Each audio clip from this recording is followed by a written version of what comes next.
Hello lovely language learners, it's Morksensei and welcome back to my channel.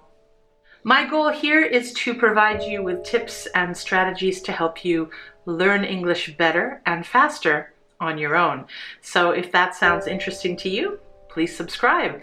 Also check the notification bell to increase your chances of being alerted when I post a new video. So, I have not posted a video in a very long time now. That does happen from time to time because I am indeed a busy teacher. However, as you might have guessed from the title, the situation is a little different this time. Yes, even though I had been careful for over a year and a half, I somehow caught the coronavirus last month, and as a result, I got COVID-19. So, for today's video, it's story time. I'm going to share my COVID-19 experience and in the process also share some vocabulary related to the disease and being sick in general. I'll put a glossary of terms or a vocabulary list in the description box below, along with a link to the script that will be on my blog. Now this is going to be a long story, I think, so I'll divide the whole thing into two parts or two videos. This is part one or video one. Of course, please remember that I am an English teacher, not a medical doctor, so I'll only be sharing my personal experience with COVID-19. No medical advice here. Also note that other people who have had the disease may, of course, had a very different experience than me. I recently read that over 200 different symptoms of COVID have been recorded, but I'll just talk about mine and some of the more common symptoms. COVID-19 is the disease or illness or sickness that results from catching the coronavirus. COVID-19 stands for Coronavirus Disease 2019. I had coronavirus, or I had the coronavirus. I could say also that I tested positive for coronavirus.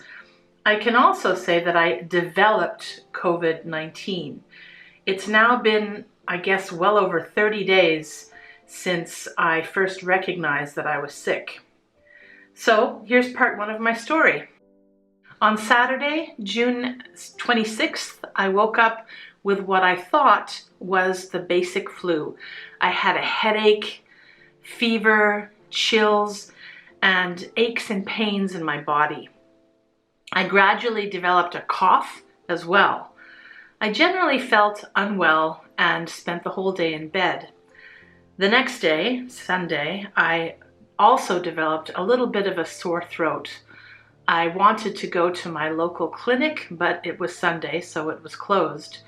So on Monday morning, my fever was worse, so I called work and told them I would be absent, and then called my clinic. A clinic is a small health facility, like a hospital, but people who go there are only treated or given advice as outpatients. They cannot stay overnight. The clinic staff told me to drive to the clinic and wait in the parking lot. Fortunately, at this point, my fever was not so bad that I could not drive. And yes, I'm also lucky that I have a car. By the time I got to the clinic, though, I was feeling pretty bad. The weather was hot, humid, and rainy, and I was very uncomfortable to be away from air conditioning. I started to sweat profusely. Profusely means a lot. My back and hip joints were also very sore. A nurse fully dressed in PPE, or personal protective equipment, came out to see me in the parking lot. PPE includes things like masks, gloves, and plastic coverings. The nurse took my temperature and asked me about my symptoms. Then she asked me if I wanted a PCR test to check if I have coronavirus. And of course, I said yes. PCR stands for polymerase chain reaction. All I had to do was spit several times in a plastic container. This is a safer, less invasive test to detect or to discover or identify novel coronavirus infections by analyzing a patient's saliva, the wet liquid or spit in your mouth, that's saliva. Invasive means that an instrument or tool of some sort goes into the body. I didn't need that. Oh, and novel, by the way, means new. The current global pandemic is the result of a novel or new coronavirus. Anyway, the PCR test I took was developed here in Japan, and once someone's saliva sample arrives in the lab or laboratory, you can get results within just 30 minutes. So the nurse left, consulted or talked with the doctor inside the clinic, and came back to me with a prescription for some medicine. A prescription is a piece of paper signed by the doctor that tells the pharmacist what medicine to give you. I then went to the pharmacy next door to pick up the medicine, but I stayed in the car again, and the pharmacist came out to give me the medicine. He was wearing PPE too, and he told me that I would receive a phone call later in the day. So I drove home, took some medicine, and went back to bed. 6 hours later, I got a phone call from the clinic. I was told in a very sad voice that I had COVID-19 and that I would be called by the prefectural government coronavirus task force in the morning. A task force is a group of people created to deal with a specific problem. I started to worry at this point. I was worried about how the disease would develop in my body. I was worried about all the people I had been in contact with, mostly students. I was also worried about the extra work that my colleagues would have to do because of my absence. I realized right away that I would be away from work for at least 2 weeks. Well, in my case, actually, it turned out to be much longer. Anyway, at this point, I was obligated, meaning I had no choice, to contact my employer and tell them the situation. They ended up closing school for a day and professionally cleaning the entire campus. The day following that, they had students, faculty, and staff that had been in recent contact with me take PCR tests. Very thankfully, everyone's tests, everyone who took the test, the results came back negative. I was relieved. However, I was also concerned. Why? Well, while it's possible that I contracted the virus elsewhere, statistically, the probability of that is very low, in my opinion. Younger people are more likely to carry the virus and be asymptomatic. Asymptomatic means that you don't show any signs or symptoms of being sick, but at the same time, you have coronavirus and can spread it to other people. So I cannot be 100% sure, but I think I probably caught the virus from an asymptomatic student. Who knows though? Like most teachers and students, I prefer face-to-face classes more than online classes, but I do wish our school had been continuing with hybrid classes, meaning some classes face-to-face and sometimes online. Anyway, the next day, Tuesday the 29th, I got many phone calls and it was difficult to answer all the questions because I had a fever and I just wanted to sleep.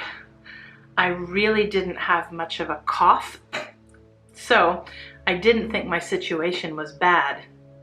Nonetheless, I was instructed to drive to the COVID ward or the COVID section or division of the public hospital nearest to me to get properly checked. In a special outdoor attachment to the hospital that was made especially for situations like mine, I met with a doctor and nurse for a series of questions and medical tests. They took my blood and made me get chest x-rays and gave me stronger medicine. They tried to convince me to go to hospital because my x-ray and blood test results were not so good, but I really didn't want to. As a vegetarian, I knew food in a Japanese hospital was going to be a big problem. Also, generally when I feel sick, I just want to be at home. And at that point, I really thought it would be no problem. After all, I had friends who had already offered to shop for me and deliver food to my door. Well, I was wrong, actually. I started to quickly get worse. On Wednesday, June 30th, someone from the prefectural office left an oximeter at my door. You put your finger in this device and wait. The device tells you your blood oxygen levels, and I was told to contact the hospital immediately if my levels went under 95%. Thankfully, my oxygen levels never did go below 95, not even when I was in hospital. I already had my own thermometer to check my temperature. In Japan, you put the thermometer not in your mouth, but in your armpit. Is this common in your country too? The next day, I got a call from the prefectural task force who asked me to report my temperature. My fever was high, so I was told to check in to the hospital. I didn't want to go, but now I had no choice.